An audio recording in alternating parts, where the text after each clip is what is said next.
Hi there, I'm Ken Lammers. Welcome to Minor League Matters, and this is the weekly hockey report. What hockey, you ask? Oh, for goodness sake, please tell me you know there's more going on in the Stanley Cup, because both the Kelly Cup playoffs, which is in the ECHL, double A hockey, and the Calder Cup playoffs, which is the AHL, triple A hockey, have been better by far than that playoff for the final in the Stanley Cups. So if you ain't been watching it, which you have to catch on the internet, but if you ain't been watching it, you've been missing some really fun hockey. So let's talk about the ECHL first. The ECHL plays for the Kelly Cup, right? And we got down to two teams, the Colorado Eagles and the Florida Everblades, right? Colorado is the defending champions. They won the Kelly Cup last year, but it was tooth and nail. Most of the games were a point or two apart the whole way. We go into the seventh game, which, if I remember, I was playing in Florida, so Colorado's playing there. The place is rocking, everything's going on, and the Blades score first about halfway through the first period, right? They get through the rest of that period, and then Colorado scores, I think, with about 15 minutes into the second period to tie it up. So we're going into the third, and it's looking tight, right? And they're both playing their rears off, and they trade goals.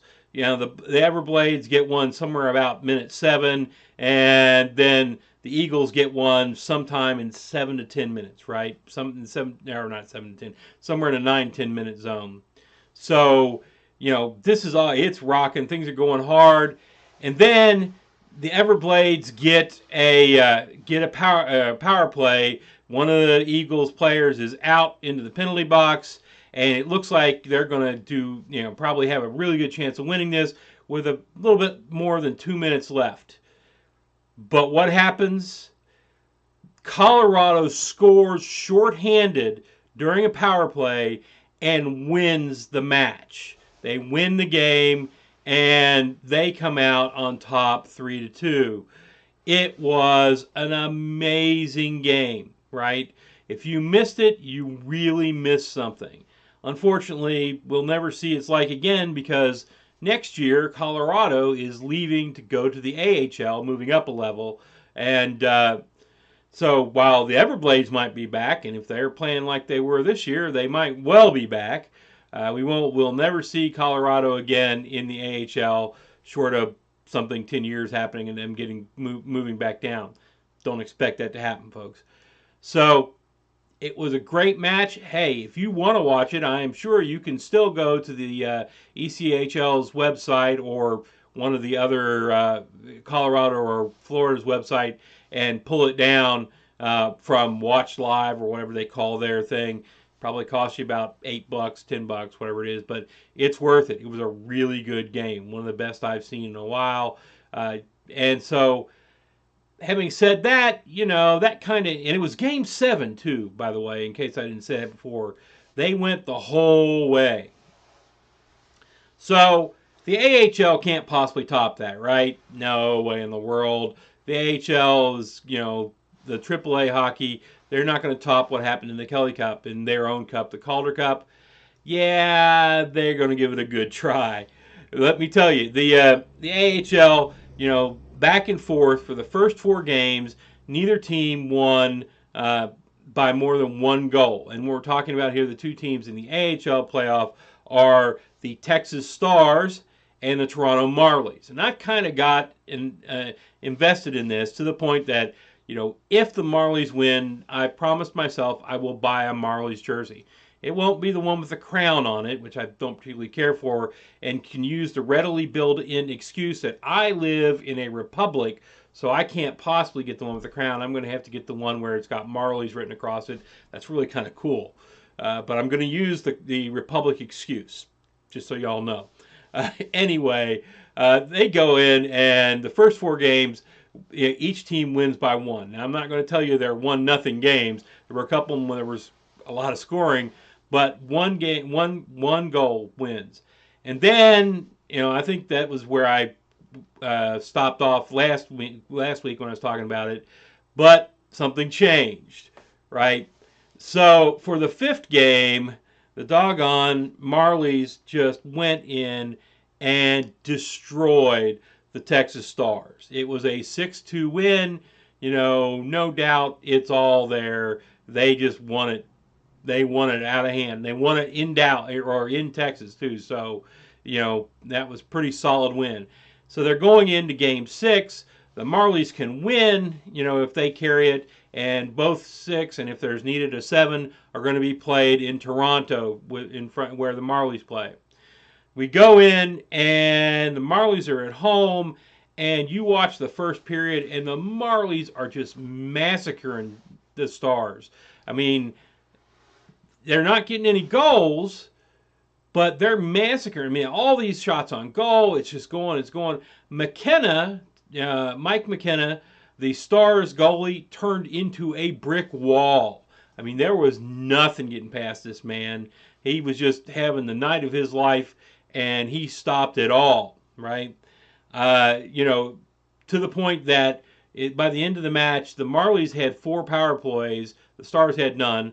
The Marlies had 4 and didn't score a point on any of them. Not one. They go into the second period where after the Marlies have just absolutely dominated the first, and on a intercepted pass about 6 minutes in, the Stars run down and they get one in, and so it's on, and it goes the rest of that period, which looked like a pretty much more even period, right? But they go the rest of that period, and it's going back and forth, and then right at the end of the period, the Stars score 2.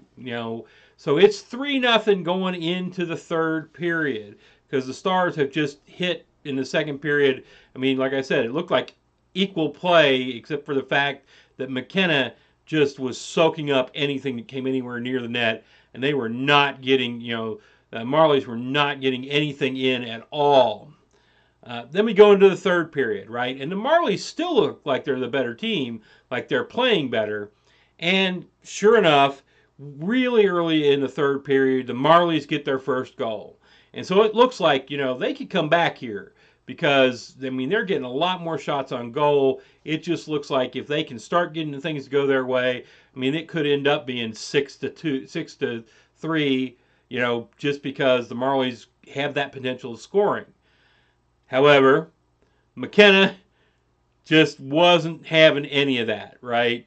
So they go in, and the Marlies have scored, and it happens, and the same thing happened in the ECHL, but that was for a win. This is, shorthanded goal. Doggone it, the Stars were one man down, the Marlies were on a power play, Texas gets the puck, goes down and puts it in, and suddenly the whole thing changes. It's now 4-1, and it's looking really rough for the Marlies, right? So they go on. About 6 minutes left. The Marlies pull their goalie with 6 minutes left, right? And it pays off for a short period of time. They end up getting one more goal, so it's 4-2. But then, of course, the Texas comes back and they get an empty net goal. So it ends up being 5-2 Texas. Now, so we've had 4 really close, tight games and 2 blowouts. One, the Marlies blew out Texas at home. The second, in which the Texas blew out the Marlies at their home, despite the fact that the Marlies played better. I mean, you cannot say enough about how McKenna did in that game. He was stopping everything that came anywhere near him, and by the end of the game, I think it was 45 shots on goal for the Marlies and 24 for Dallas, which will tell you how lopsided the game looked, except for the fact that nothing was getting past McKenna. It was a pretty amazing show. Now, if you're watching this early enough on Thursday, the 14th, you can watch the final game of the AHL Championship Series, which I expect to be a slugfest to no end. These teams do not like each other. And I strongly advise it. It's going to cost you $12 or $13. Go to either one of the team's websites and go to Live Watch Now, pay and choose pay-per-view, and you'll be able to watch it. It's worth it, folks. Both this and the ECHL have had a better final playoffs series than the NHL did in the Stanley Cup, and I really truly expect this to be a rough and tumble final game that's gonna, they're gonna fight like mad until one of them comes out on top. So go watch it if you can.